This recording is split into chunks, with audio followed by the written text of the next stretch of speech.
Rajasthan breaking news में आपका स्वागत है। खबरों के सबसे ज़्यादा विश्वसनीय ठिकाने से मैं रमेश गांधी। मंत्री अशोक गहलोत ने आज हाईकमान के आए हुए दूतों को अजय माकन और केसी वेणुगोपाल को राजनीति के ठंडे छींटे मारकर दिल्ली रवाना कर दिया है और कहा है कि हाईकमान का जो निर्णय होगा उसे मैं अंगीकार करूंगा।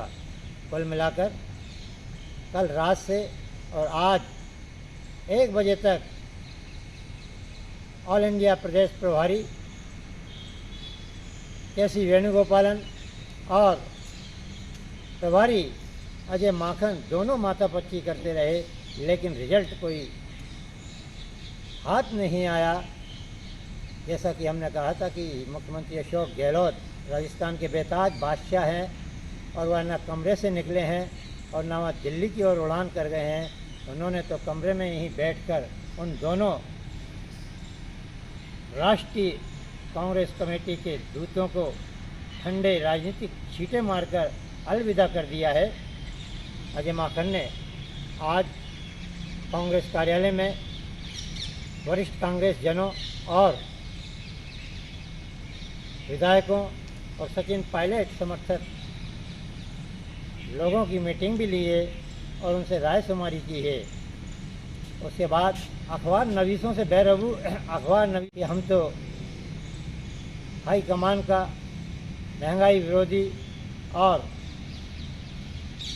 फोन टैपिंग मामले में जो चल रहा है धरना प्रदर्शन, उसको गति देने आए थे। मुख्यमंत्री अशोक गहलोत के लोक कल्याणकारी योजना को कार्यकर्ताओं को ये संदेश देने आए थे कि उनको घर घर तक पहुंचाए।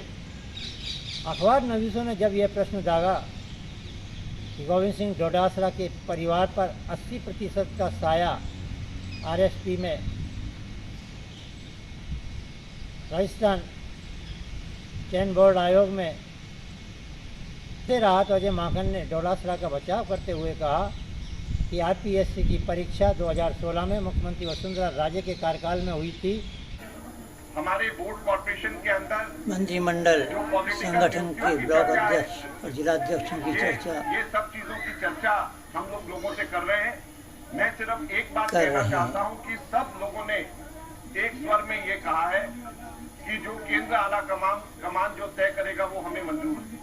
सोनिया गांधी पर फैसला छोड़ दिया गया है। कुल मिलाकर गहलोत की चली है और गहलोत जो चाहेंगे वो सोनिया गांधी से करा लेंगे। अपने मन माफिक मंत्रियों को और संगठन में रखेंगे।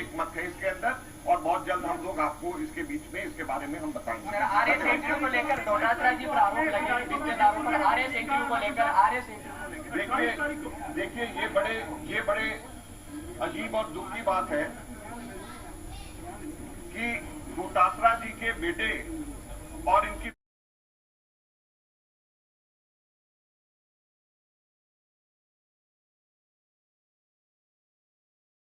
पुत्रवधू दोनों के इंटरव्यू उस वक्त हुए जब भाजपा का शासन था और भाजपा के शासन के डोटासरा का बचाव कराया कि वसुंधरा के शासन में उन्होंने अंक पाए।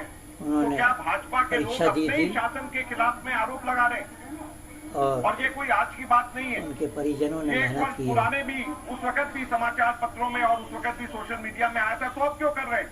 सिर्फ इस वजह से कि डोटासरा जी आक्रामक तौर के ऊपर निम्बाराम और बीजेपी के खिलाफ में यहाँ पर मांग कर रहे हैं, तो इनके ऊपर इसी वजह से दबाव डालने के लिए कर रहे हैं। और ये भाजपा के मंसूबे कभी भी हम लोग कामयाब नहीं होने देंगे और हमारे नेताओं के ऊपर उल्टा सीधा आरोप प्रत्यारोप लगाना बंद करें। ये हम लोग भाजपा के लोगों को हम कहना चाहते हैं और चेतावनी देना चाहते हैं। उस समय गोविंद सिंह डोटासरा विधायक थे और मुख्यमंत्री वसुंधरा राजे के ही नुमाइंदे आरपीएससी में चेयरमैन और डायरेक्टर थे। उन्होंने क्या क्या घोटाले किए हैं वह अब सामने आ रहे हैं। निम्बा करोड़ों के घोटालों में जेल में है और जांच चल रही है। कुल मिलाकर अजय माकन और केसी वेणुगोपालन का दौरा कार्यकर्ताओं के लिए कोई उत्साहवर्धन नहीं कर गया है। जैसा कि पिछले सवा साल से वो आ रहे हैं और कार्यकर्ताओं को आज कल में नियुक्ति होगी, मंत्रिमंडल का विस्तार होगा, मौसम बनेगा, अखबार नवीसों से किए जाते हैं, लेकिन अभी तक कोई ऐसा ठोस कदम हाईकमान ने और अशोक गहलोत ने नहीं उठाया है। नियुक्तियाँ तो हो रही हैं, लेकिन चुन चुन कर वह अपने अपनों को दे रहे हैं और प्रशासनिक अधिकारियों को दे रहे हैं। निष्ठावान कांग्रेस कार्यकर्ता झांकता रह जाता है जब कोई बड़ी नियुक्ति होती है लाल बत्ती वाली, और निगम में भी जो नियुक्तियाँ सहवासित पार्षदों की है वह भी उन लोगों की है जिनकी आस्था भाजपा में भी रही है और जिन्होंने कांग्रेस कार्यकर्ताओं पर अपनी ही पार्टी द्वारा लठ भंजवाए हैं और उन पर अत्याचार करवाए हैं। मौसम ने आज